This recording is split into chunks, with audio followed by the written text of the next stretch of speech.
Assalamualaikum warahmatullahi wabarakatuh. Perkenalkan, nama saya Aryan Syarif Hidayatullah dari NIM 24 dan teman saya. Perkenalkan, nama aku Indah Nurjana dari Prodi Ilmu Komunikasi Universitas Muhammadiyah Sidoarjo. NIM 21 20 22 0000 20. Kami dari kelompok 15 yang akan mempresentasikan tentang teori dramatisme. Nah, seperti yang telah disebutkan oleh partner saya, yaitu Mas Ari. Nah, kita di sini itu akan membahas tuntas tentang teori dramatisme dari mata kuliah Teori Komunikasi dengan dosen pengampu yang terhormat Bapak Dr. Toto Wahyu Abadi, SS, MSI. Jadi, mohon disimak dengan baik ya teman-teman. Dan apabila ada pertanyaan, bisa ditanyakan di kolom komentar. Kemudian, jangan lupa like ya, karena satu like dari kalian akan sangat berarti buat kami. Oke, langsung saja. Sebelum melangkah ke pengertian dari teori dramatisme, kalian harus tahu tentang sejarah teori dramatisme dan siapa penemu dari teori dramatisme.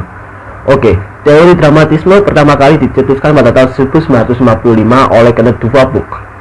Kenneth Duvall sendiri adalah seorang pengajar yang mengajar hampir 20 tahun di beberapa universitas seperti Universitas Harvard, Universitas Princeton, dan Universitas Chicago. Berbeda dengan ahli teori lainnya, Paman Hook ini tidak pernah meraih gelar apapun secara dengan PhD. Dia orang yang secara otodidak dalam mengkritik kumpulan referensi, filosofi, komunikasi, sosiologi, ekonomi, teologi, dan linguistik. Nah, karena rasa ketertarikan yang kuat terhadap bidang apapun dan kurang terlatihnya Paman Hook dalam format yang formal membuat dia mengembangkan ilmu yang bersifat lintas bidang. Nah, karena itu idenya ini banyak digunakan atau diaplikasikan dalam berbagai bidang seperti teater, komunikasi, sejarah, dan sosiologi. Oke, kalian sudah mengetahui tentang sejarah teori dramatisme dan juga penemu dari teori dramatisme. Di sini kita akan menunjukkan ke pengertian dari teori dramatisme. Teori dramatisme adalah teori yang mencoba memahami tindakan kehidupan manusia sebagai sebuah drama.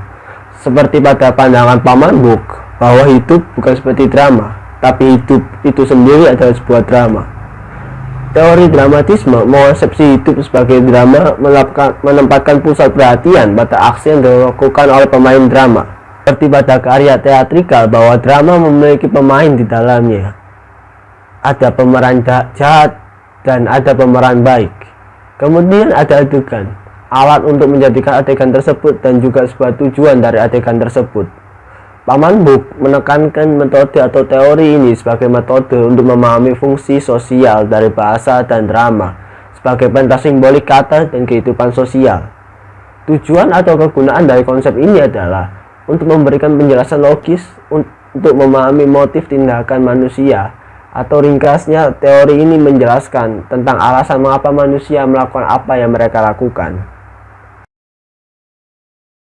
Nah, kalian sudah tahu tentang sejarah dari teori dramatisme dan juga pengertian dari teori dramatisme. Sekarang kita akan ke teori dramatisme sebagai retorika baru. Dramatisme menekankan kepada identifikasi, di mana hal itu merupakan salah satu dari beberapa masalah kunci yang ada pada retorika baru. Dalam retorika baru juga cenderung melibatkan faktor ketidaksadaran pada penampilannya, berbanding terbalik dengan retorika lama yang lebih menekankan pada persuasi dan lebih terencana. Kunci teori dramatisme. Sebenarnya ada berapa sih kunci dari teori dramatisme itu? Jadi, kunci dari teori dramatisme itu ada 3 teman-teman. Yang pertama ada substansi, yang kedua ada identifikasi, dan yang ketiga ada konsubstansi. Nah, kita akan membahas satu persatu terlebih dahulu ya teman-teman. Dimulai dari yang pertama yaitu substansi. Burke berpendapat bahwa semua hal yang ada di dunia ini memiliki isi materinya sendiri yang disebut dengan substansi. Oleh karena itu, ia mendefinisikan substansi sebagai sifat umum terhadap suatu hal. Substansi menggambarkan atau menjelaskan sifat umum seseorang melalui pandangan dirinya sendiri ataupun pandangan orang lain. Nah, kemudian yang kedua ada identifikasi. Burke berpendapat bahwa ketika ada potongan ataupun ketumpang tindihan yang terjadi di antara dua orang pada substansinya masing-masing, maka mereka akan memiliki identifikasi. Nah, semakin besar potongan ataupun ketumpang tindihan yang terjadi di antara mereka, maka akan semakin besar pula identifikasinya. Dan begitu pun sebaliknya, apabila potongan ataupun ketumpang tindihan yang terjadi di antara dua orang tersebut semakin kecil atau semakin berkurang, maka akan semakin besar pula pembagian mereka. Kemudian yang ketiga, sekaligus yang terakhir ada konsubstansi. Konsubstansi sendiri ini meliputi substansi dan juga identifikasi. Konsubstansi merupakan upaya untuk memperkecil potongan ataupun ketumpang tindihan yang terjadi di antara dua orang tadi dengan membuat permohonan retoris.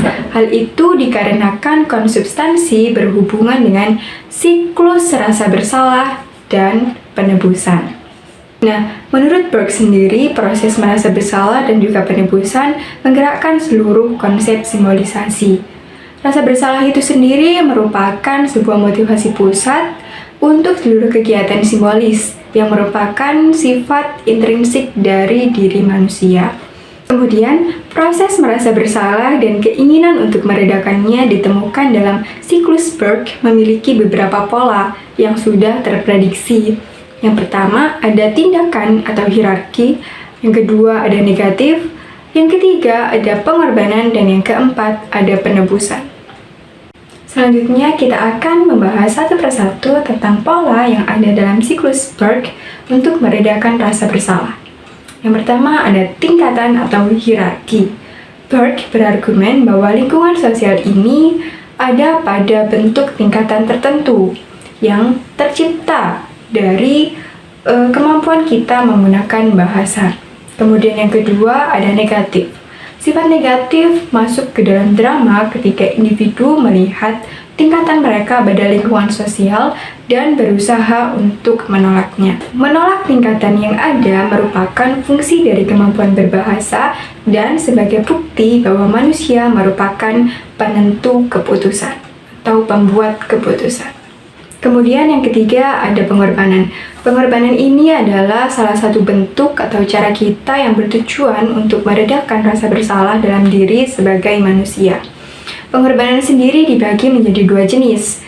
Yang pertama, Burke menyebutnya sebagai mortifikasi, yaitu pengorbanan yang kita arahkan kepada diri kita sendiri. Ketika kita memohon ampunan terhadap suatu kesalahan dan mempersalahkan diri kita sendiri atau menempatkan diri kita sebagai pihak yang bersalah, maka kita melakukan mortifikasi. Atau konsep mudahnya adalah ketika kita melakukan kesalahan dan kita mengakui kesalahan tersebut, kemudian kita meminta maaf, maka kita melakukan mortifikasi. Dan jenis pengorbanan yang kedua adalah pengambing hitaman. Pengambing hitaman ini adalah ketika kesalahan dibebankan kepada orang lain, atau kata lainnya, kita menjadikan orang lain sebagai pihak yang bersalah. Keempat, sekaligus yang terakhir adalah penebusan. Penebusan ini meliputi rasa bersalah terhadap suatu hal yang tidak bersih dan kembali kepada tatanan baru setelah rasa bersalah dilegakan untuk sementara. Kunci dari penebusan adalah fakta bahwa rasa bersalah hanya dilegakan untuk sementara melalui penebusan sebelum nantinya kembali mengotori kondisi manusia tersebut. Nah, sampai pada pembahasan yang terakhir yaitu pentat. Burke menciptakan sebuah metode untuk mengaplikasikan teorinya terhadap pemahaman simbolis. Metode tersebut disebut dengan pentat atau titik 5. Hal itu dikarenakan metodenya memiliki 5 kegiatan analisis yang terdiri dari adegan, agen, aksi, agensi, tujuan. Nah, tapi setelah 20 tahun diciptakan, Burke menambahkan satu titik lagi, yaitu sifat, sehingga metode tersebut berubah menjadi heksat atau titik 6. Tetapi pada pengaplikasiannya dalam kehidupan sehari-hari, masyarakat lebih mengacu pada titik 5 daripada heksat atau titik 6.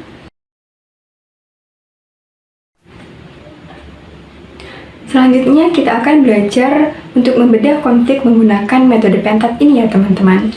Tolong didengarkan baik-baik. Pada suatu hari, ada dua orang teman, namanya Kak A dan juga Kak B. Nah, mereka ini sudah berteman sangat lama. Kemudian, pada minggu-minggu menjelang ujian sekolah, Kak A ini meminjam buku kepada Kak B untuk digunakan sebagai rujukan belajar. Nah, setelah 1 minggu dipinjam, akhirnya Kak A ini mengembalikan buku kepada Kak B. Namun, setelah diteliti lebih lanjut lagi, ternyata ada 1 halaman yang sobek.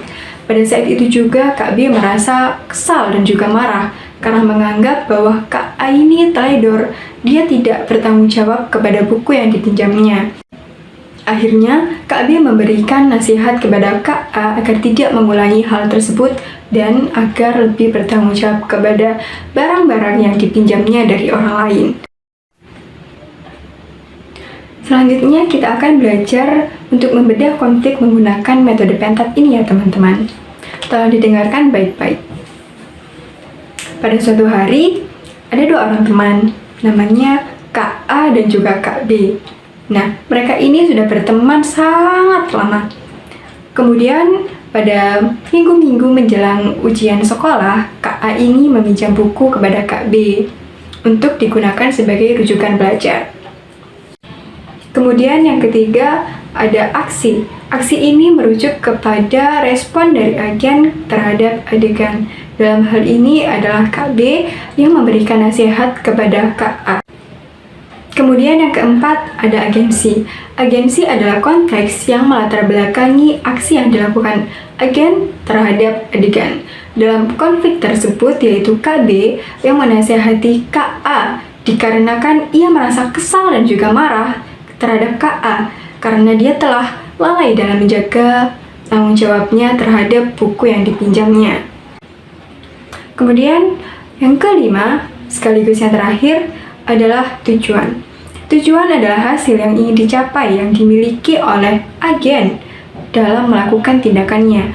Dalam konflik tersebut yaitu Kak B yang ingin menyadarkan Kak A agar dia lebih bertanggung jawab lagi terhadap buku-buku yang dipinjamnya. Nah, kurang lebih seperti itu ya teman-teman penjelasan mengenai pentat. Semoga teman-teman bisa mengerti tentang hal tersebut. Oke, sekian dari kami. Apabila ada salah kata atau salah perbuatan, mohon dimaafkan. Assalamualaikum warahmatullahi wabarakatuh.